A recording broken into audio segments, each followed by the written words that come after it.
When the first trailer for 28 Years Later dropped, I believe late last year, it is truly one of the greatest trailers that I had seen in many, many years. And you know, I didn't really grow up with the 28 films, but this one really got my attention. I loved the weird voiceover music they used for it, and such great actors are casted in this, so I was very, very excited to see this. Okay, now, having said all that, while I was very excited to check this out, by the end of this, I think this just may not be for me. But I want to start off with the positives. I think, like I said, the actors in here are great. You have Aaron Taylor Johnson, you have Jodie Comer, and then Ray Fiennes, and then, forgive me, I don't know the child actor's name, but he is in this as well. Because in this movie, although it is a zombie movie or the infected with rage movie, because I know not everyone thinks they're zombies, this is really a family story. You have the mom and the dad, which is Aaron and Jodie, and then you have their kid, and the kid is really the protagonist of this movie. It feels more like it's a coming of age story. Now, watching this really reminded me of the movie Signs from M. Night Shyamalan, because that's another film where it's an alien film, but at the end of the day, it is really about this family. It's really about this man that is trying to get his faith back into his life, but it's through this sci-fi thriller movie. And in this movie, even though they are living in this infected, ragey zombie world, it is a story of this son who gets disillusioned with his family life because things are just not so great at home, and this movie is about him trying to help out his family in any way that he can. I'm going to be vague about this because I don't want to spoil it for you if you haven't seen it yet. What I did like about 28 Years Later is it really just drops you into the world pretty fast, and I did like that because I didn't feel like it was too much of a slog or it was taking too long to really get started. It drops you right into the world. You see the infected pretty early on. You get introduced to the characters pretty early on. You get introduced to the rules pretty early on. And I did like that because it made me feel like I wasn't bored waiting for things to really get started. Ray Fiennes is such a prestigious, great actor. I wish he was in this more. I feel like once his character finally gets introduced to us as the audience, I am like even more excited to just like kind of like sit back and see, okay, where's it's gonna take us. But then the movie really feels like he just comes and goes, and I was disappointed by that. And I actually would have wanted more from Jodie Comer too. I think she is such a great actress, but at the end of the day, this movie really focused on the kid, and I didn't see that coming. I didn't know what was to come. Some of the shots in this movie are very beautiful. There are a lot of establishing shots, and also some really great creepy imagery as well, with so many different types of infected that are coming onto the screen. And I believe this was filmed on an iPhone. Why? I'm not sure why. While I do praise some of the shots in this movie, the way that this movie is filmed and edited is probably my biggest gripe with it.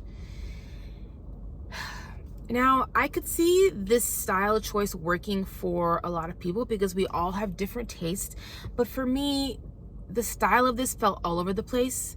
At times, it felt like a regular shot film. At times, it felt like a mockumentary style type of film. At times, it felt like a music video style because of so many quick cuts. There's a lot of little quick cut scenes, and that's something that I don't really love, especially when you're telling a story of a family. I think it would be different if this were more action driven and that was the focus of this type of zombie film.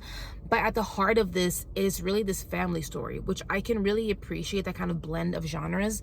But the filming style felt erratic to me, and maybe that was the point since they are living in an erratic world, and Jodie Comer's character is actually a pretty erratic character who makes questionable decisions, and she gets into these certain fits, and she's sleeping all day. Something is wrong with her, and for much of the film we don't know what's wrong with her, and the characters also don't know what's wrong with her either.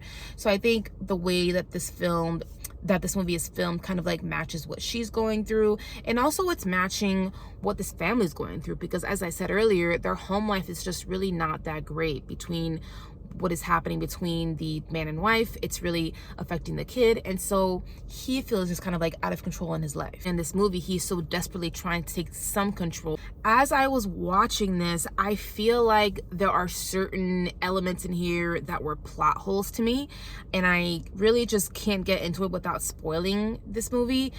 But some of the it's explained to us that there are certain people that are living in this island away from the mainland, and then what is able to bridge these two, sorry, this truck is shining a light on me.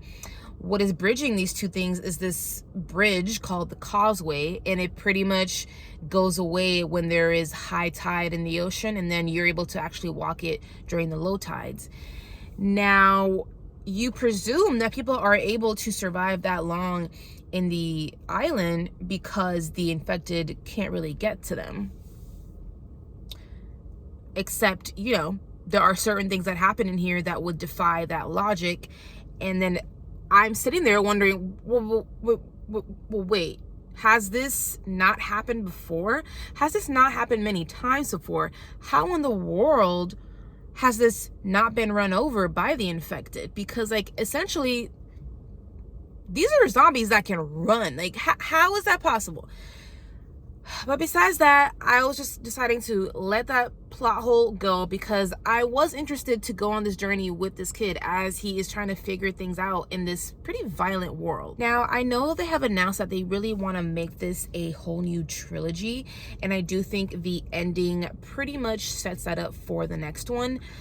But there's such a tonal shift at the end of this movie that for one moment you feel like you're watching a different type of film when you've already spent like almost 2 hours already in a certain type of world and rules, and then in comes this whole new tone to this movie, and that kind of put me off. It felt very jarring, and then I was already feeling like this movie made me feel like I had whiplash with just how many different style choices there are in this. I almost just kind of feel like if you're going to tell this very much smaller scale family story, which I love that idea, pick a lane, pick a style, and go with that. Otherwise, for me, I just feel like I don't know what to latch onto. I don't know how to get invested in this because there's so many shifts and changes going on stylistically. And you know, a movie is a visual medium. So for me, that's enough to hold me back from really appreciating this. So I would say at the end of the day, this is not really a mixed bag for me. It is, I feel like I made it sound like it's mostly a negative bag for me.